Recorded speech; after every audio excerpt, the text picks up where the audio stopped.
You're listening to the Music Millionaires radio and podcast show, broadcasting internationally on multiple platforms throughout the world. Statements and opinions made by guests on Music Millionaires radio are not to be considered as endorsed by sponsors or affiliate and networks. Any rebroadcast or reproduction of this podcast without the written consent of Music Millionaires is strictly prohibited.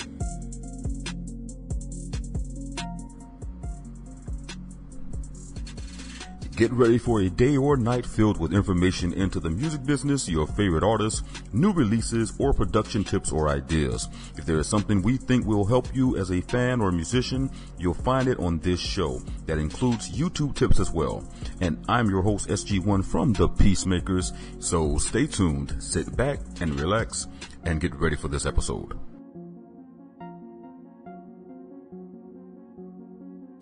Peace and blessings, guys. Welcome back to another Music Millionaires TV podcast. And this is a special podcast, actually, because I'm bringing in my little homie and nephew from South Africa. He's going to be joining me on this podcast. But before I do this, if you are listening to this podcast on YouTube or wherever you are, make sure that you go over in the link in the description below to actually subscribe to the podcast so you can be made aware anytime we drop new podcasts and new information. And that's what I'm basically going to be doing, guys. I'm going to be utilizing these podcasts to expand the message so that I can give you more than what I can normally give you on YouTube, because the YouTube analytics says that your attention span is so low. Basically, they said you guys can't watch something for more than 4 minutes. However, you can listen all day. I don't know what that's about. So if you haven't already, make sure that you look in the description of this YouTube video and or podcast. Make sure you subscribe so that you can be made aware when we are putting out new podcasts for you guys. Now, with that said, let me do this first. Let's do this, because I have to give big ups to my sponsors. This particular sponsor being DistroKid, and if you guys have not, it is so pivotal that you guys do this, because if you're trying to be in control of your music business, then one of the main aspects of that is your distribution.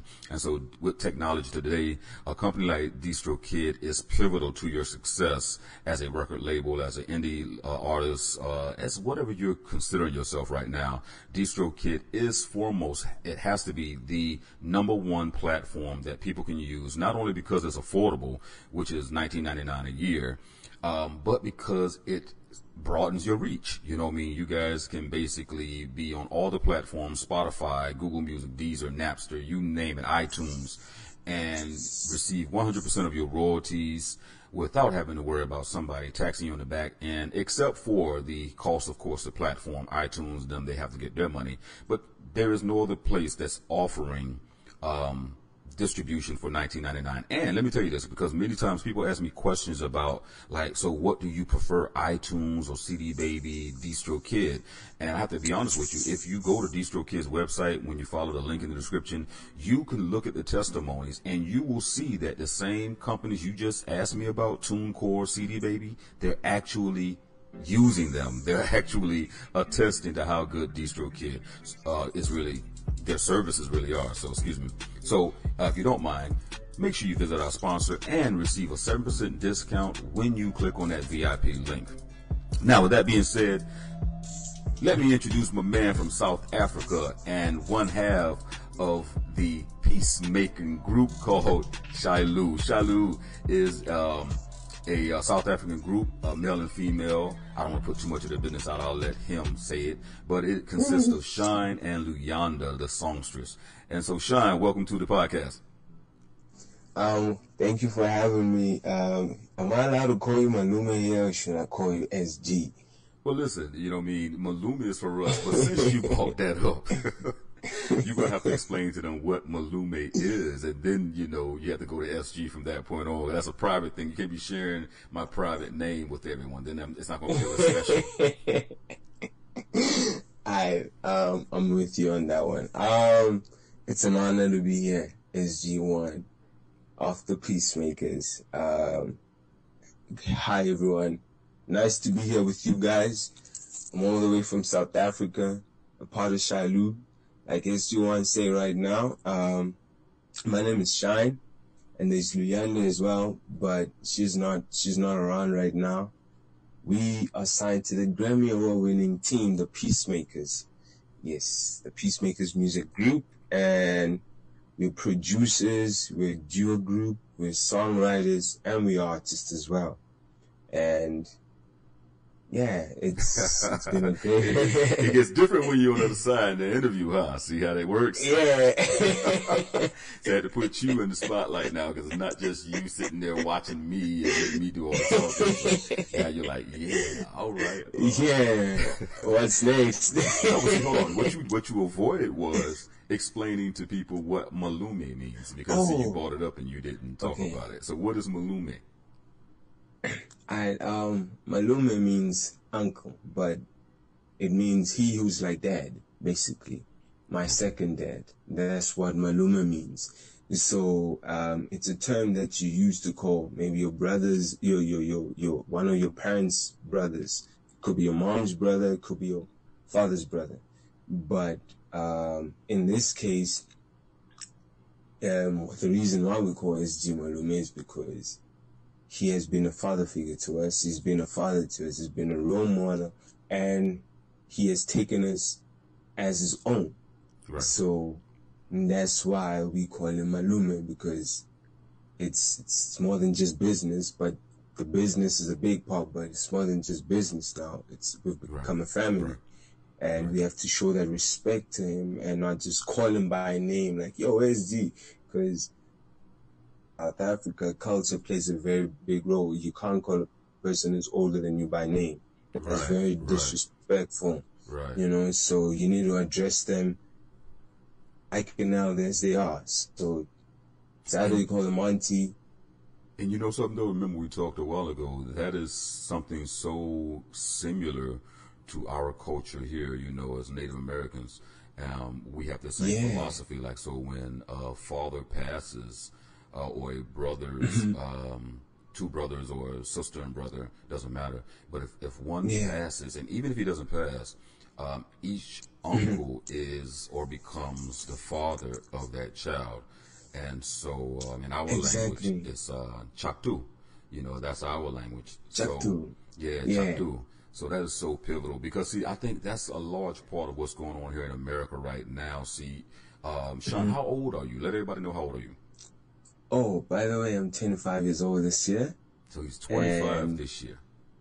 Yeah, 25 this year. I'm going to be 26 next year, God willingly. You got to give it to the Creator. So, you know what I mean? That's a large part of, like, America right now, the lack of respect for their elders, you know. And I don't want to make this about, like, our cultures, right? Even though our cultures do play such a large part in who we are in the music industry, but it's just so, you know, crazy to hear that.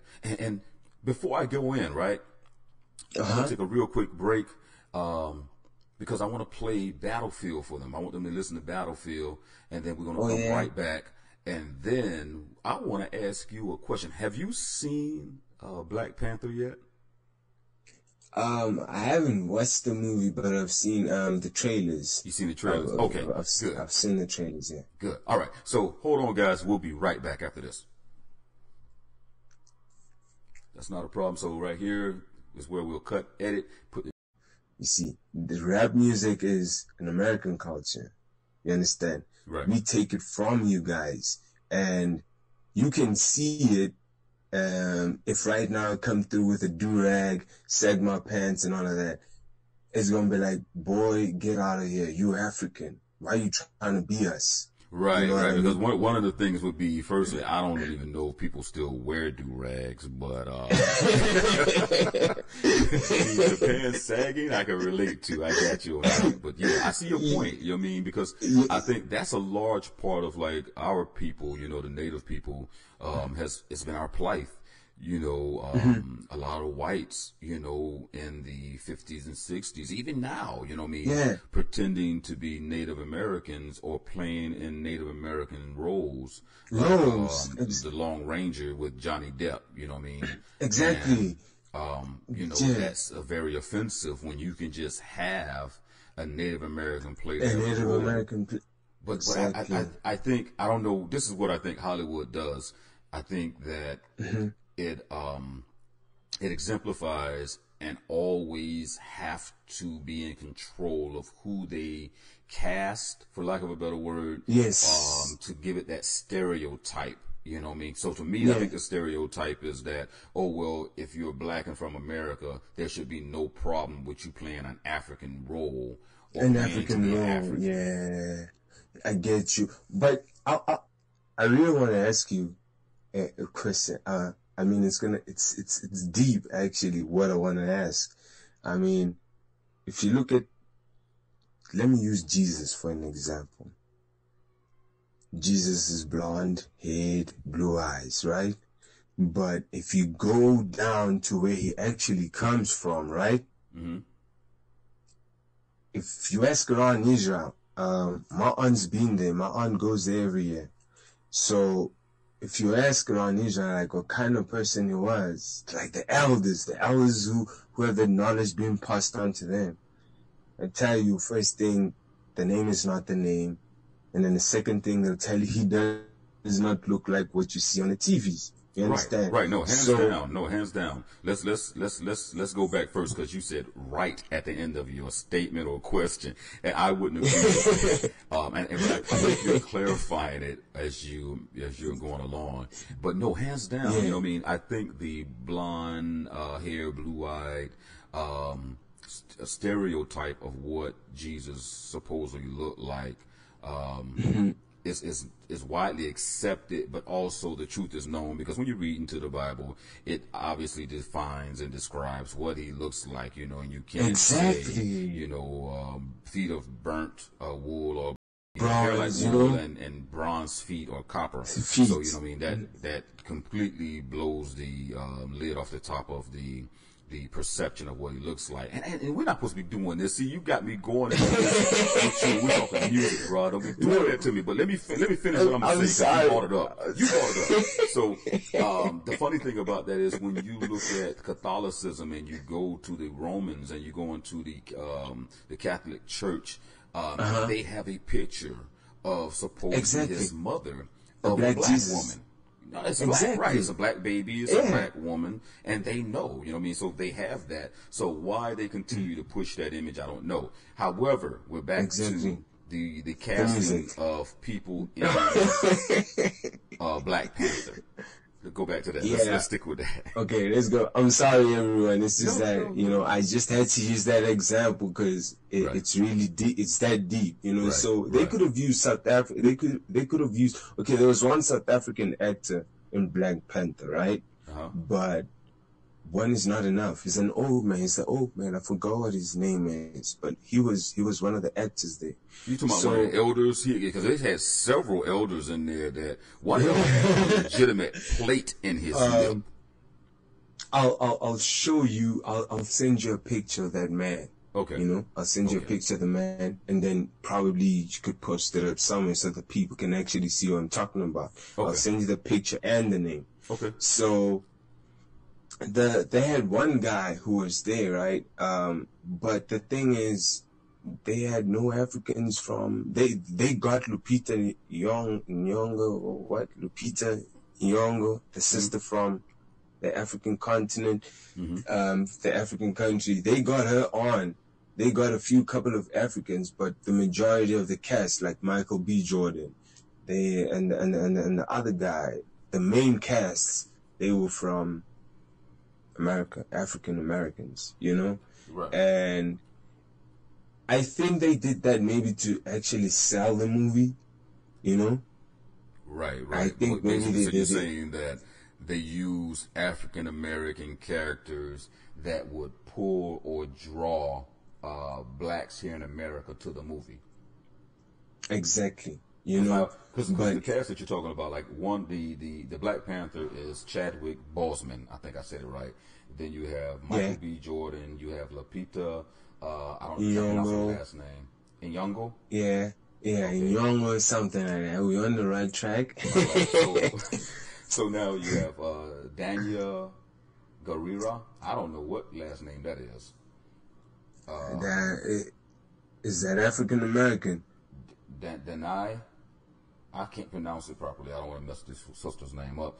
But then you have now you have a UK brother who is Daniel Kaluuya. He played Wakabi, right? Yeah.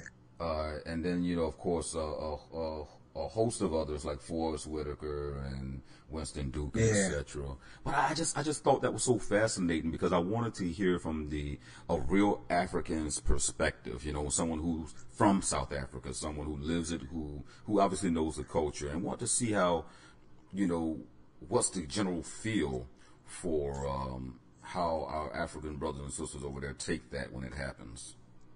They love the movies, you know, they love the movies. The movies are great, but at the end of the day, you know, a lot of people don't feel so good about it. Like right now, there was an incident, right? One of the directors from Hollywood wrote a book, or they actually shot a movie, and it's yet to be released, about Oscar Pistorius. I don't know if you know the guy. He's the Olympic runner who shot his wife on Valentine's Day here about a couple of years back. So now they did the story on him and his wife and how the whole incident happened, because it was something like OJ, the OJ, So they were documenting, they were actually documenting everything that happened from court from day one until his persecution, you know? Mm-hmm. And the guy now made a movie, and then it was set to be released, and the mom found out without even knowing, like the mom of the late wife, his late girlfriend, I mean. And then she was like, no, you can't do that. How you, and all the actors were American actors. Not even one was South African.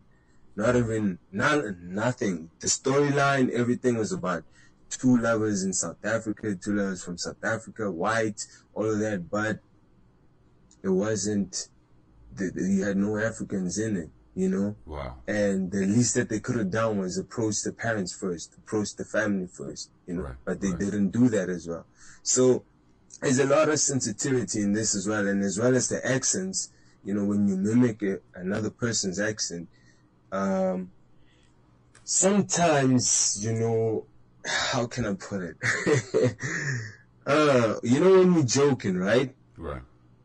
I'm a cool guy. I'm chilled like that. When we're joking, I find humor in a lot of things. So I would laugh with you, you know, you know? Right. But then it becomes a problem when now you saying something that's not right. Some people find it offensive. You know, those real deep-rooted people, they're like, you're not supposed to mimic us. You find it offensive. I mean, you acting as though we're monkeys. So we monkeys, right? They go deep, you know, and it's like, you know, like right now, there's something that's happening in America, and there's something that's happening here in Africa, right? The thing that's happening in America is that so many African Americans in America want to connect with their so-called roots, and they feel like they need to come back to Africa.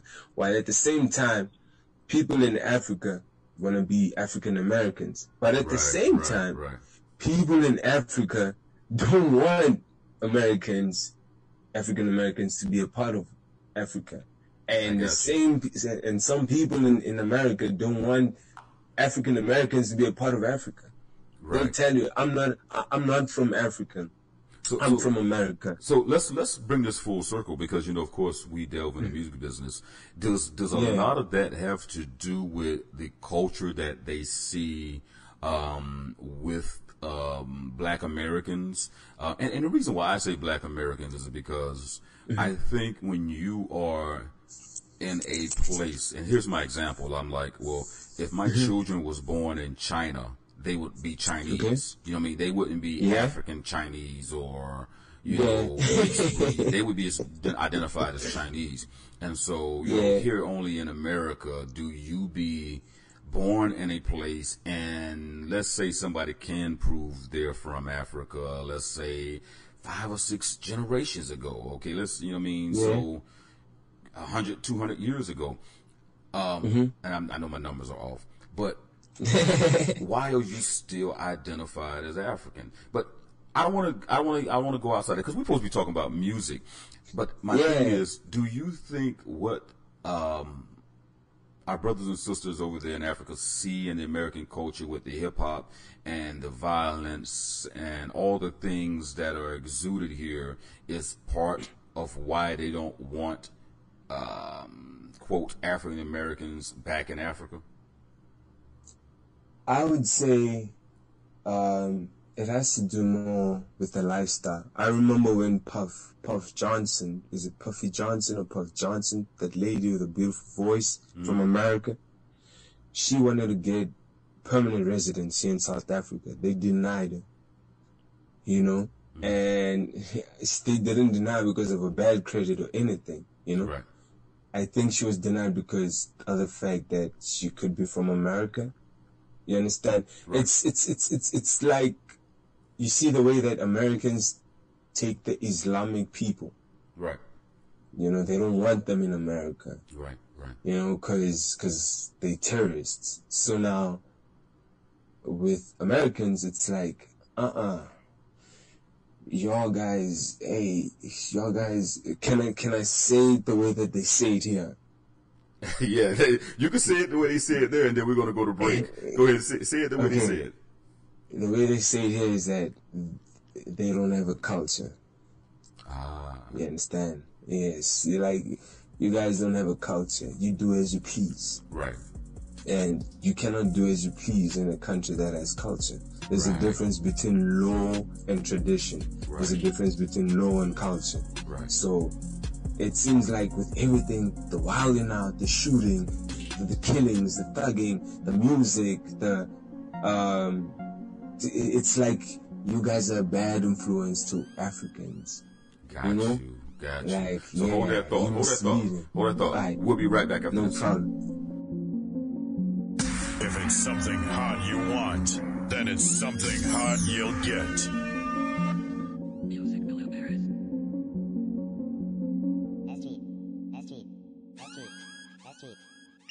Yeah, it's that little Chico Pitbull, Mr. 305 till I die. Listen live online 24/7, you know what it is.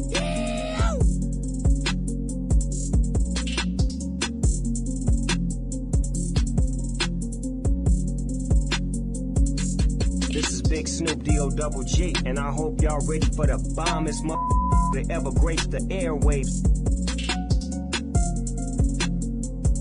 Alright guys, so we are back with Shine from Shilu. Again, one half of the team called Shilu, and of course signed to our publishing company, the Peacemakerz Media Group, and as a part of the group as a whole. But we was talking about, I asked him a question earlier about cultural identity and actors and stuff playing roles that Africans should be in, basically, and how they felt. And so Sean said some real pivotal thing, which I think this plays such a large part in music as well, because that cultural identity, it starts with the celebrations in Africa, much like the native people here. Our culture starts with our music and the drumming and the rhythms and the ceremony and things of that nature. So let's talk about the culture, the music, and the culture of African, and how important music plays that part in your culture. Okay, music is everything in the African culture. Someone dies, there's music, you sing. Someone is born, you sing. There's a wedding, you sing. All these kind of things. Anything that you do, it has to do with music. You know what I mean? You go to initiation school, when you go to the mountains, you sing. You need to know the songs. You forget the songs, you get them whipped. You know? Wow. Music is everything. It's in everything. Everything. You understand? There's this thing that the mothers like to do when it's time when it's funerals, right? The day, let's say you're getting buried on a Saturday, not you, God forbid, but let's say the person is getting buried on a Saturday, right? On a Friday, the mothers will come. They call it the peeling ceremony. The people peel. They peel together. You know, it's like a bonding for the mothers in the neighborhood, the mothers in the family or whatever. But it's usually done by women while the men fix the tents and all of that. Fine. They will sing throughout the night. No sleep. Wow. They sing, make music, it's music. And compressive.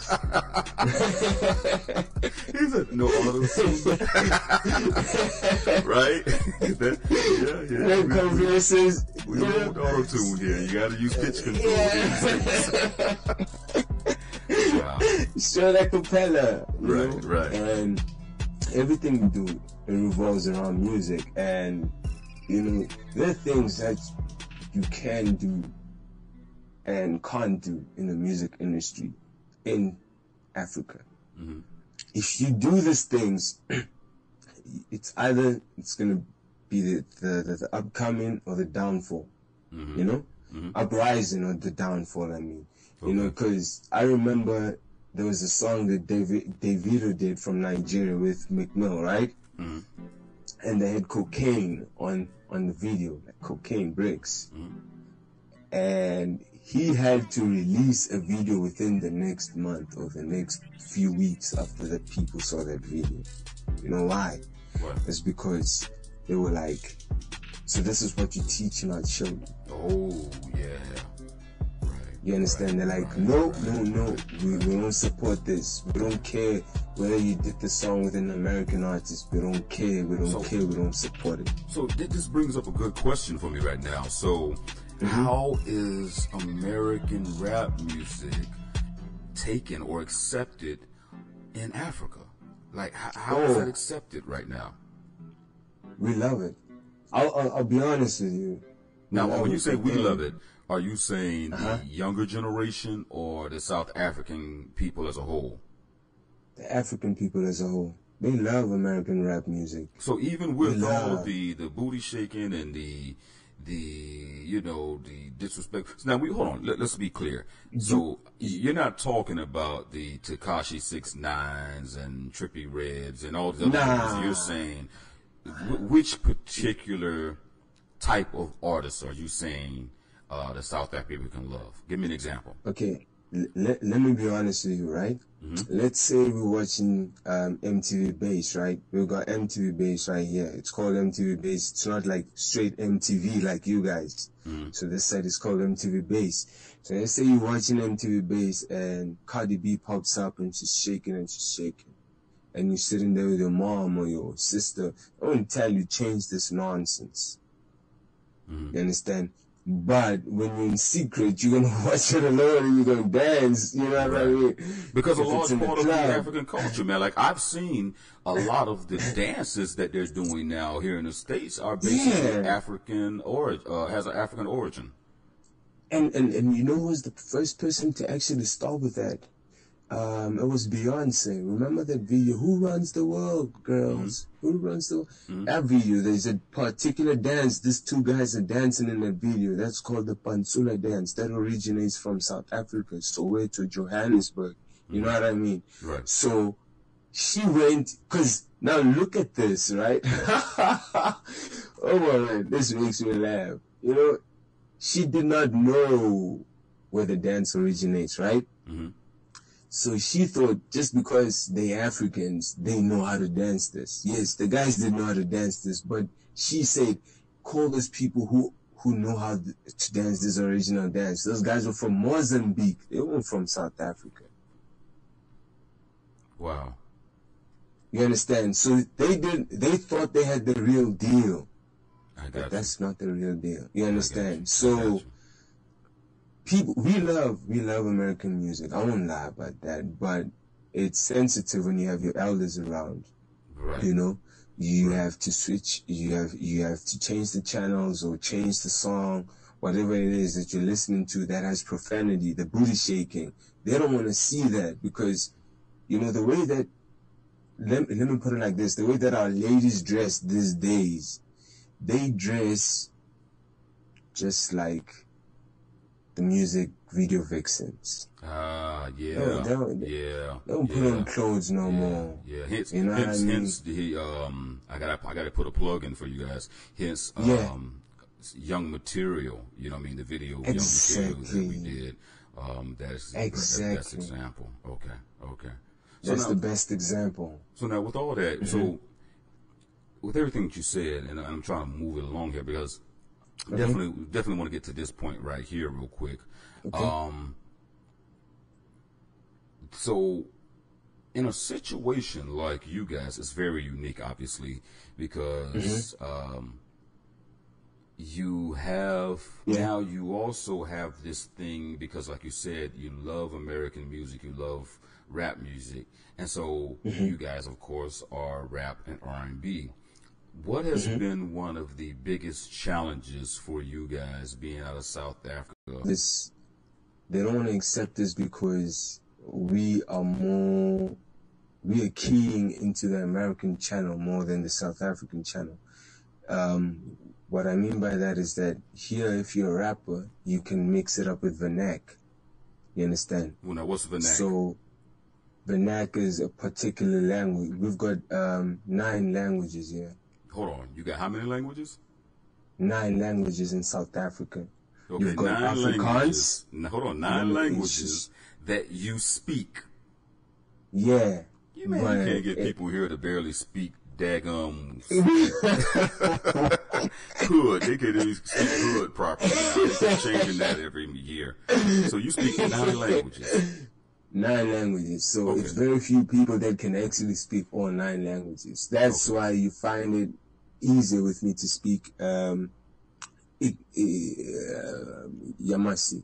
Right. Yeah. Right. Ichiti. Yeah, that's why it's easier for me because my tongue is twisted like that. Yes, but you already have. languages, You can pronounce the vowels and everything properly. Okay. Exactly. So, you know? so the mixing in with rap and you said vernac. Yeah, vernac. So they'll ask you if you're a rapper. Are you a rapper? You're like, yeah. You rapping vernac? They're like, nah, I don't. Straight in. And that's why you have a lot of collabos and a lot of features between South Africans and Nigerians and Ghanaians as well, you know, Western African countries. So this side, we faced a lot of challenges because we weren't making our music in vernac. You understand? And they were all like, nah, y'all American wannabe. And we're like, no, we're not American wannabe. If we're American wannabe, we'd be doing the things that they do in the music videos. We're not doing that. Right. We're making our music in English because English is a universal language, number one. Right. Number two, we want the whole world to understand what we say. You understand? We don't want people to guess or to keep asking us, what do you mean by this? We want you to, the easiest thing that you can do without us being in your presence is open a dictionary if you don't know English that well. You know? Right. So we wanted people to connect and relate with our music. So that's why we never had vernac on our music. And a lot of people came through, they're like, no, Leander, you have such a beautiful voice. You should sing Afro-pop. Afro-pop is like R&B, but in vernac, you know? Okay. I got you. Yeah, it's so like, in tongue. Yeah, it's like Beyonce, but in Zulu or Sotho or whatever language you choose to sing in. Right. You know? Whatever, whichever mother tongue you speak, whatever your native language is, you know? Right. So, it was very, very hard. It was very, very hard. And they rejected us. They're like, nah, we're not going to take you. So now, when we met you guys, when we got signed, okay, before we met you guys, we tried getting airplay and stuff. They said no because of the message that we had. Remember, they tapping into the American. Yeah. You guys weren't. I apologize. You guys weren't spitting the typical rap message, which is what caught my attention, which was Young Material, and then listening to the rest of the songs that you had on your EP, Meet the Folks. You guys weren't spitting the typical stuff. So But go ahead, Exactly. I apologize. I just had to bring that. Mm-hmm. No problem, you know? Mm-hmm. So that was one of the problems. They were like, nah, we're not going to play you guys. We don't have time for you guys because, you know, there's this one particular email from MTV. They're like, good song. It meets the requirements. Everything is great, but nah, the song is not commercial enough. And when they say commercial enough, they mean commercial based on what's being played now. Right. You know, we trying to save people's lives. Nah, they don't want that. They want us to destroy it. You know? Got you, yeah. So it was like, okay, you want us to come down to that level? Nah, we won't. Right. We'll wait for our time. You and know, that, so and I think that comes from your cultural raising as well, right? Exactly, because I was raised by my grandmother, you know? Mm-hmm. I was raised by my grandmother, and she taught me a lot of stuff. I only started staying with my mom permanently when I was like 7. Right. You understand? And ever since then, every school holidays, I'd go see my grandmother. And and Leander was also raised a lot by her grandparents, her mom, you know, and her aunts. So they're very strict people. She has a strict family, you know? Right. And she's never tasted alcohol or even smoked. Wow. That's how deep it is. Hold on. You know? But at the same token, I sound like that sounds like an admittance that somebody else has. We're not going to say no names, Shine. But I'm about to put your blast, man. Keep going. So the cultural difference and being raised by your grandmother played a large part in what influenced your music. And exactly. So, you know, when MTV basically said, hey, you know, you guys have everything right that would normally, you know, have us playing your music, except you don't have mainstream music that everyone really wants to listen to. How did that make you guys feel? I remember Leanna was so crushed. She was so crushed. She felt like she actually, a part of her gave in. You know, she felt like, nah, I don't want to do this anymore. You know, she was so crushed, and I had to encourage at the same time encourage myself. Right. You know, that's the cost of being a man. But I had to encourage her and let her know that, look, you have to go through this journey in order to be great. You know, you gotta face rejection in order to be accepted. Right. So we got rejected, and she came around, and then this when we sat down, we're like, okay, what's the next plan? We need to get a label. We need to get signed. Mm-hmm. But we can't get signed here locally because they're going to change the vision that we have for the music. Mm-hmm. You know, and you have that rap vernac mixture. Vernac, you know, vernac, or nah, don't speak about this, speak about the band. It's like, so who we gonna choose? Right. Do you even know how I came across you? No, you never did. Well, hopefully good marketing. How did you come across us? I came across you guys. You were having a conversation with Chris. I remember we were following Chris like from way back. Uh-huh. And you were having a conversation with Chris. Little bro. Yeah, I love you, bro. You know? Uh-huh. I seen so much love between you two. Right. And I was like, wow, who's this man? You know? Right. And I followed you. And we hit the follow button on Twitter. And then it was like, okay. Then you followed back, and then I got your automated, then I got your automated tweet on the DMs, the DMs, you know? Then I was like, wow, okay, let me start up a conversation. Yeah. And you know, the funny thing about that is like, even with Chris, I've known Chris for so long, man, like when he was, Chris was already a great producer. I think he had 1 or 2 placements at the time already, but just didn't have an opportunity and chance. You know, here he was, you know, a Canadian producer, you know, who, you know, he has the potential to do good and great, but no one really was, trying to hear him because, of his skin complexion. Yeah. And so, Exactly. I bought him in basically. And the thing with Chris, when I bought him in, I'm like, listen, we signed you. We didn't even make no money with Chris. Actually, we didn't collect no money on Chris. My whole thing with Chris was wanting to see him succeed. And so when I first bought him the Sly, I was like, hey, I got this Canadian producer. He's dope. He sent some tracks, blah, blah, blah. Sly's like, yeah, okay, whatever. And, because at the time, we were just really, really, really, fresh on this Dr. Dre thing, what I mean? So a lot of focus had to be put on Dre. But, so signed Chris and, bought the catalog in and just told him, I said, listen. Yeah.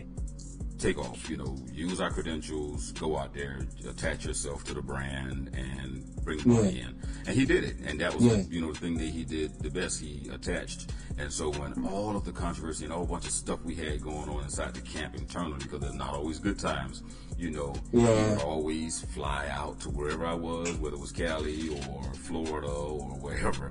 And, just still be that humble little brother, what I mean? And so we've always had that type of relationship. I mean, we went years without speaking with each other because, again, I wanted him to go do his thing. And, he developed into this business beast, so he knows the business in and out based on what, of course, I was teaching him. And then what he learned on his own, being in the game. So that's what you saw. You basically saw that interaction between us. Yeah. And that was the funny thing. So when I saw you guys, what I mean, and I did follow you, but when I finally did listen to your music, I was tripping, right? So I'm with the wife, and I was like, yo, listen to this, because, that was what me and Sly prided ourselves on. We had our own little project, the Peacemakerz music, and I think you had mentioned listening to some of the music earlier. And so we had our own project. We were putting out our own music and things, and your music reminded me of where we were, you know what I'm saying? And that's one of the things that I can relate to when it comes to what you were saying about influence. Because, once we got outside of trying to pay the bills and the bills are being paid, then it becomes giving people what they want, which then takes you outside of your character. And I witnessed that oh too well. Like once the money comes, people change, their characters change, the message change. They'll say it's the same thing. They'll say the message is still the same. Nothing's changed with me, it's you. But no, once you start making that money and you start, figuring, I'm there now, and people get there, then they change subtly, and I saw that, and I was like, yo, I don't want to be that person, I mean? I don't want to be that person. But I heard you guys' music, man. It was like, wow, man, that's the sound me and Sly used to do there. That's what we do, man. So was like instantly no brainer. Like, yeah, I need to bring them on. I mean? Then the diversity. You had your diversity, production, you songwrite. Luyanda's singing. She sings like. Listen, she's up there with singers, and that's what we're trying to make sure people really understand that she's there. But exactly. Even with signing us, tell me and tell everybody the number one thing you have found the hardest about being a musician. What has been the hardest thing for you as a musician, even signed to us? Yeah. And I can help you out. Is it please. Marketing? Is it business, knowing the business? Is it what? I would say it has to be marketing. It has to be marketing. Yeah, marketing is very, very, it's very hard because music keeps changing. The times keep changing. Today, it's all about trends nowadays, Right. If you don't trend, if you don't go viral, it's gonna take you time to actually get to the people's ears, Right. And it's very, very hard. It's marketing. If you don't have the right marketing, the right PR strategies, I'm telling you, it's gonna take a miracle for you to actually reach out to your fan base, because unless you're doing something ridiculous, like a lot of people do, if you try to do it organically, then, you know, it's a harder reach because you're competing against people who are, you know, and no disrespect to the young brother, Tekashi 6ix9ine, but he's one of the ones that really sticks out. And it's for a reason. You know, he got 6ix9ine all over his face. He got tattoos everywhere. Exactly. And then he has the whole Suicide Squad, rainbow LGBT community hair. You know, so it's like, trying to figure out, like, what is he, you know, is he a gay rapper, is he a bi rapper, you know, is he just a gangster gay rapper? So, I don't know what he did or who thought about that, but it was a hell of a damn concept, man. So that's what you compete against, especially if you're not talking about pulling the 9 and popping the caps. And you know what I mean, and drinking the wop wop and smoking the bop lop and popping the molly pop. you know, that's the thing, right? I want people to understand that why we don't personally talk about these things, if that's okay with you.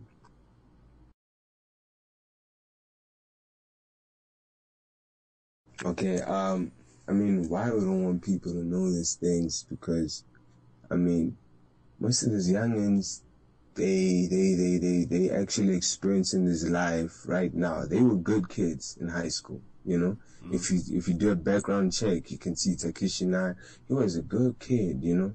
He had a clean photo, 21 Savage as well. He was a clean kid, you know. So for me, it's like, you know what?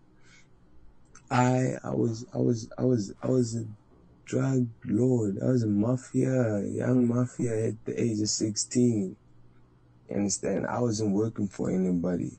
Right. I was working for myself, and I know a lot about this game, and I don't think I need to talk about it. I destroyed so many lives. Right.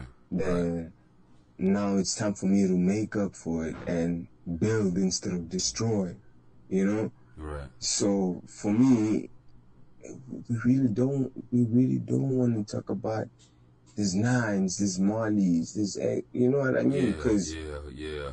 But you know what they say though, Shine, too. You know, they say if you don't tell your backstory, at some point somebody else will. And when someone else tells your story, they're going to add all this stuff in it that wasn't real. They going, you know what I mean?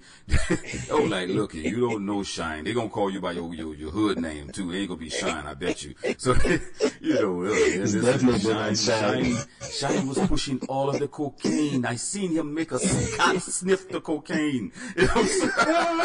A cat, who does this, man? This man has the cat sniffing the cocaine. And so, you don't want that. And that's what I was telling you, right? That's what I was telling you, though. I was saying to you that, you know, don't be afraid to tell your story. You know what I mean? Even lyrically, because if you give someone something and you give them that side of you, then you have to give them the ending as well. Which you guys, you know what I mean? Which y'all are still young, so there is no end. It's an ongoing story. But you also can't be scared to talk about those things, you know what I mean? Because as a musician, as an artist, two things I want you to realize, you know, you still have the cultural awareness and respect for your people, okay? So you will never go overboard. I never worry about that with you all. At the same time, you know, the way that these children will hear your message is by knowing that you can relate to them. If you put yourself, even someone listening to this interview, if you put yourself in a situation where it's just culture, do right, it's like you're saying I'm a preacher amongst rappers. And so then musicians are like, oh, you know, well, this guy can do no wrong. Yeah, you know, he can do no wrong. He's above standards. So it takes people to know a little bit more about you so they can relate to you and then gravitate toward the other music. A lot of times that backstory allows people to understand the transition of why your music sound the way it does now. And you know, that's what me and you've had this conversation before, you know, just don't be scared to talk about that side. It doesn't mean that you have to go out there and then start, you know, throwing the AK around again, you know, and all these different things. Just to show them, like, listen, this is the same AK I had at one time. This is the exact same AK I was in a firefight with. And, yo, you don't do that part. I don't want you to do that, Shine. Never kill me. You get what I'm saying? Yeah, yeah. You know, people have to have our truths, you know what I mean? And that's what I've been doing. Like, even with this podcast, you know, like I did the backstory, and I just did a portion because I want people to understand, like, okay, SG-1 that you know now, I wasn't a good guy, you know what I mean? I wasn't always a good guy. I was raised by my grandmothers as well. I was raised by the tribe. You know, I respect and have always been respectful, but I was also raised to not play with people, not allow someone to take advantage of you, and don't come home with no tail whippings, you know, or you're gonna get your tail cut as well. So, but that doesn't make me a bad guy. And then even through that experience, you know, I've done things, you know what I mean? The drugs, the women, all of that stuff. You know, I was 16 years old and I was hanging with Disco Rick and Luke Skywalker, Two Live Crew, and doing shows with these guys. And I had met, you know, Salt and Pepper and Heavy D and all the rap people. Yeah, I mean, I was in there at an early age because I started at an early age, you know what I mean? And with what I was doing, Miami-based music didn't have that reach or that distribution, which is why I tell people it's how important it is with distribution. We didn't have that reach to get out there to the world, because had we been able to do that, I probably would have been one of those major artists that you heard about, you know, in the Miami game, and hopefully I would have evolved.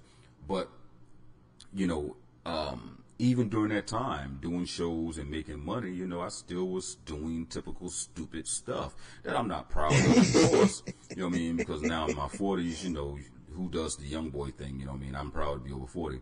But I still did it. And all of the stuff that I did that didn't kill me led me to working with Dr. Dre and being with Dr. Dre and Snoop Dogg and DOC and The Game and Common and all these people and Kendrick Lamar and all these people that we was around and worked with.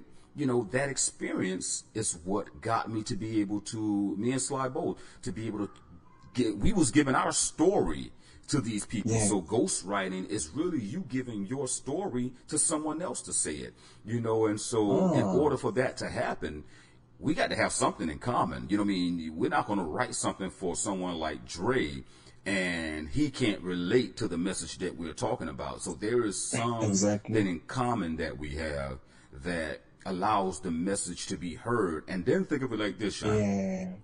There's something in your message, in that story of that life of drugs and everything else, that not just someone relates to, but hundreds, thousands, millions of people relate to. You get what I'm saying? That's true. And so that's what I mean by not being afraid to open that portion of your life up to people in chapters. And when I say chapters, you know, 1 or 2 songs here, you know, and you know, season 2, you know, 3 years from now, the way they do in the movies, right? When they start talking about movies and series, they show you, you know, this at the early age, and they tell you all the pitfalls, and then they show you the climax, and then they show you the final outcome. You got to be able to do that, man.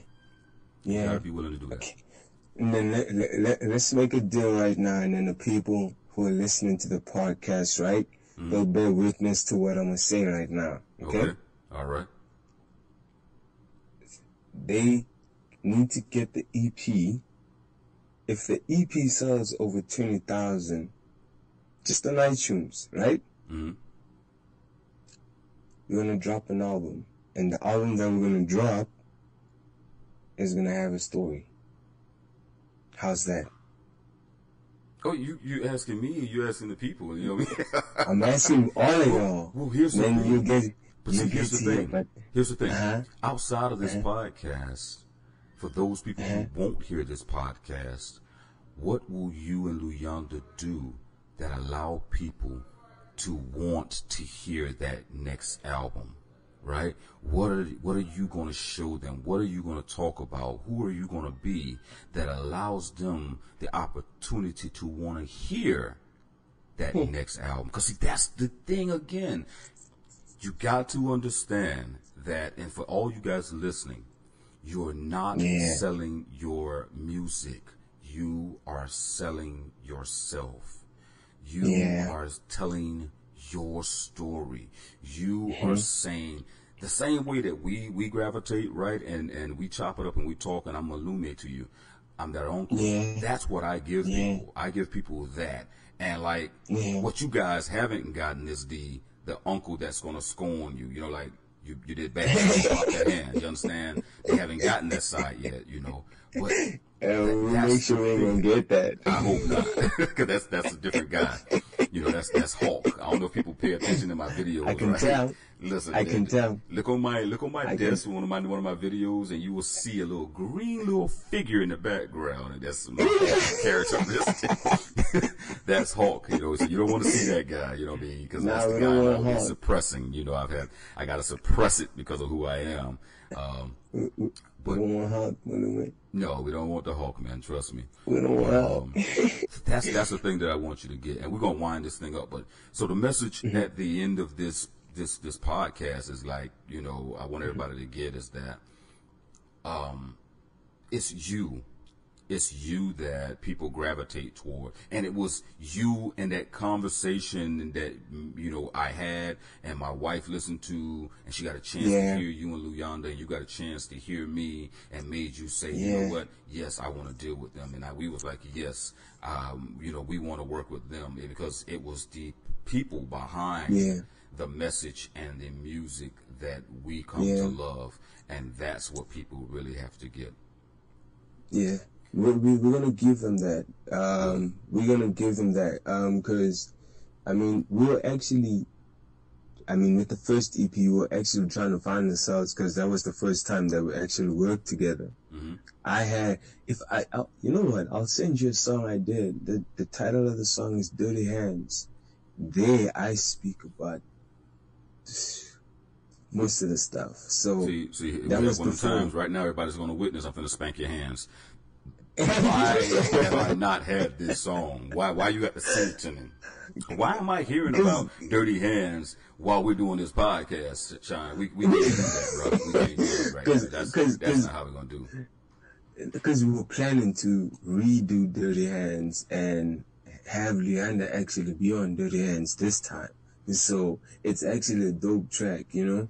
And that was one of my first songs that I recorded, and that time I was actually speaking about my things, my hood things, and the connects, the digging, the minding, all those kind of things, you know. And there's actually also a song, You Ain't Know, you know, you ain't know, buy my dough, it ain't the raps, the bodies, clothes, you know. Right. So, I was there, but then now I was actually trying to accommodate Luyanda, and I was trying to meet her halfway, you know, because she wasn't about that life, but I mean, she's faced a lot of challenges as a human being as well. So it was just a thing of, okay, I can't just be coming here and talking about my past like that, and it'll be overwhelming for her in a way, you know? Right. So it was like I was trying to meet her halfway, and we're actually trying to see how is this actually gonna work.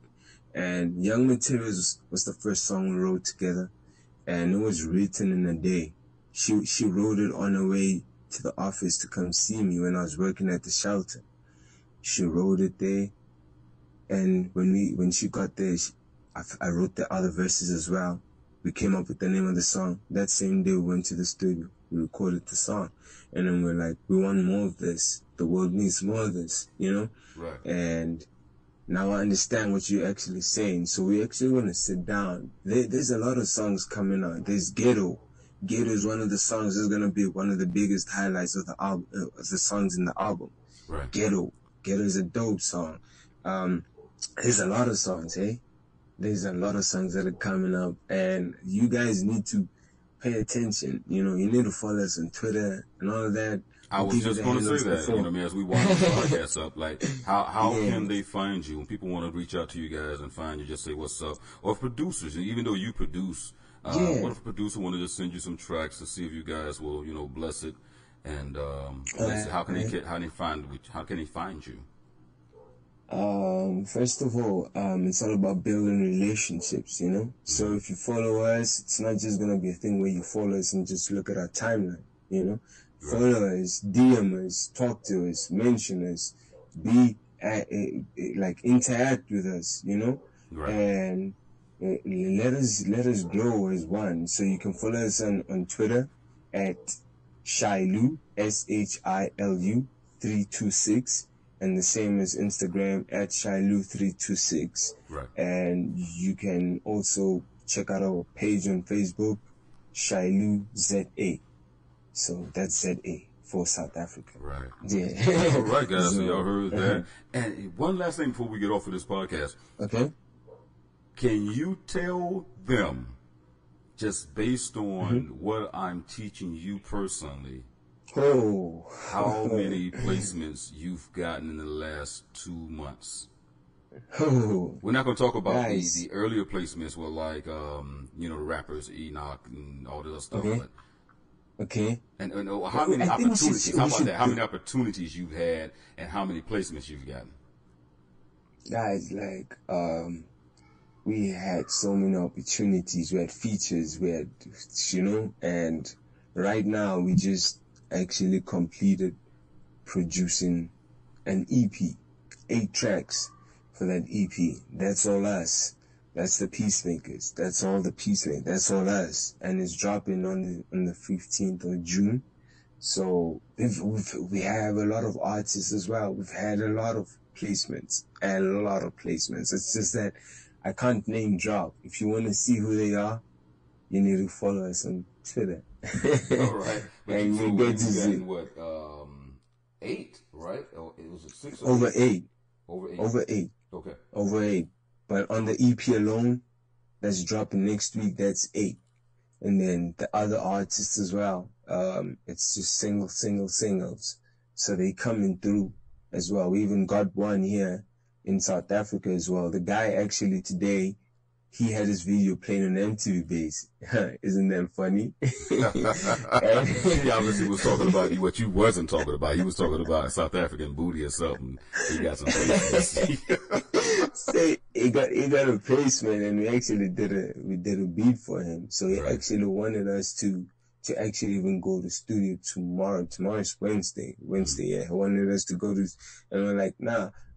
He should go ahead because we've got some work to do for Shilu and the Peacemakers, Right. So we've done our part already. We've done the beat.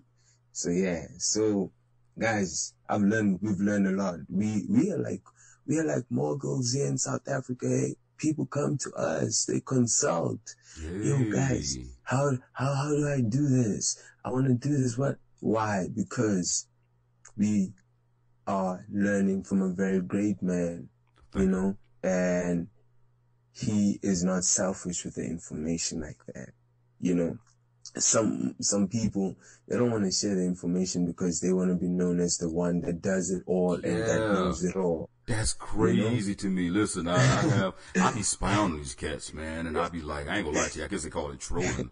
And I'm like, yo, I'm giving that away for free. You charging them $300? Like, yo, really? Yo, that trips me out, that these guys, we make our money on, of course, sponsorships, and we make our money on the contracts. I paid money for my contracts, money from attorneys. So that stuff is like what we're really giving you access to, not the information I'm giving away for free, which is crazy to me. It's like if someone is going to this person, and maybe I'm not putting the information out fast enough for them or something, but I'm like, yo, dude, they just took my whole thing right there. Really? Wow. And people are paying for it. And it makes me second guess myself time. Like, maybe I should have people paying for this. But then, I'd be no different than everybody else, man. But, all right. You know what I can say, right? I've seen your account, your YouTube account, actually, your YouTube channel. It grew in numbers. Yes. Enormously. Yes. Your views, your subscribers, the comments, the interaction in there. Yeah. It's growing in numbers. Why? Because of the dimes you're dropping. You understand? Right. So those people that are actually selling everything, right? Some people are buying because they don't know.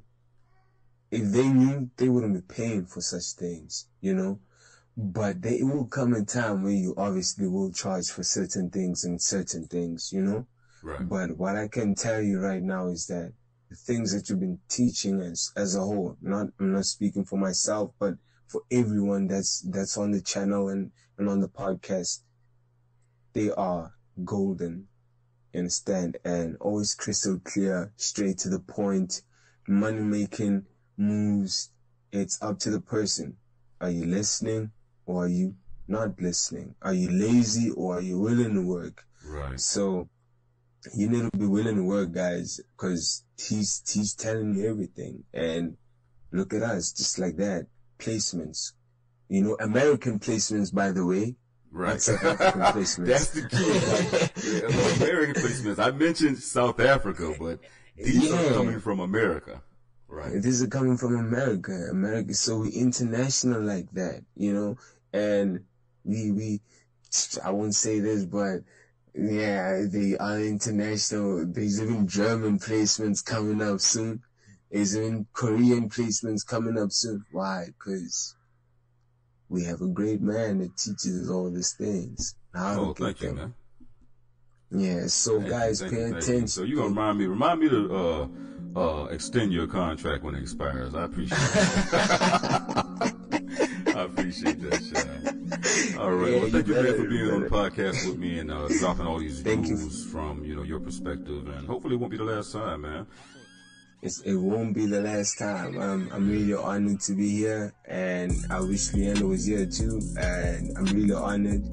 Thank you so much, guys, for having me on.